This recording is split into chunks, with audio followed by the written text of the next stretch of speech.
hettiyankoɓe tedduɓe radio Jowol Sare on calminama hande ko talata 10 lewru mars hitanuji ɗiɗi nogas jogom joni meftande men e kabaruji non tigui musidɗo Foutanka salminama en calmini hettiyankoɓe haalirde radio Jowol Sare kabaruji men cofsal balli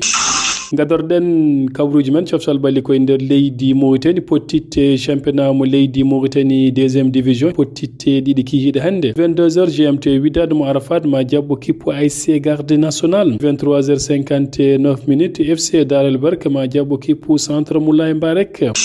championnat mo leydi Mauritanie Super D1 potel kikiɗe hanki to stade Cheikha Boydi ASC Zandrim kañum heɓi fartange yesso kippo FC Samal taw ko logguiɗiɗe loggol gotol jamma hecciyanki ASC Police kañum jaɓɓino kippo Inter mo Nouakchott to stade Cheikha Boydi potel ngal wawno gase ko ɗekki 0-0 Seydi Niang ko fate coupe président mo leydi Mauritanie ina wayno pottiɗe gandama holno sifori programme coupe président mo leydi Mauritanie dawal garwanigal woni premier tour hitande ujunnaji ɗe nogas joyi hitande ujunnaji ɗe nogas jeegom ene waɗi pottitte tati nogas jeetati nduɗo lewru ndu gonɗen pottal garwanigal so woni 16h GMT to stade Cheikha Boydi FC Amitié 2020 ma hiwdir kippo olympique mo Sabha so woni 16h30 GMT to stade municipal mo Keydi CGS mo Mbout ma hiwdir kippo ASC Armé pottal sakket ngal so woni 18h50 GMT to stade Cheikha Boydi kippo ASC Riyad ma hiwdir kippo Lab 9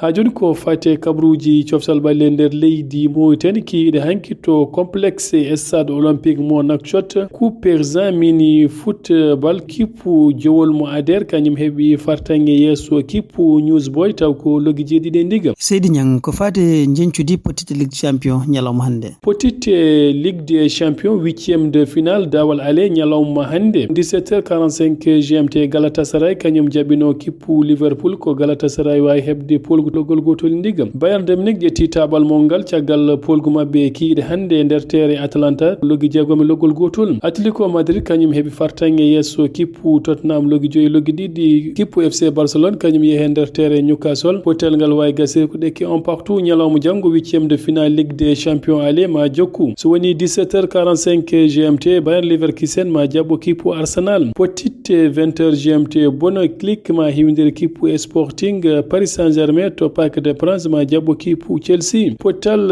hakkunde kippu Real Madrid e Manchester City hono Kylian Mbappé heɓata fartange fettude ngal ɗo pottal jokke heɗade haalirde radio Jowol Sare Niang Ballo golle ma jooɗi peewi bandiraɓe musidɓe tedduɓe ko nde meftane min jogan noon jamma hande o en ñaguima joom jaam mo jaam wona jungo mum nde waɗanten jaam saro sako e windere nde oga banggue ko musidɗo moon Foutanke Diaw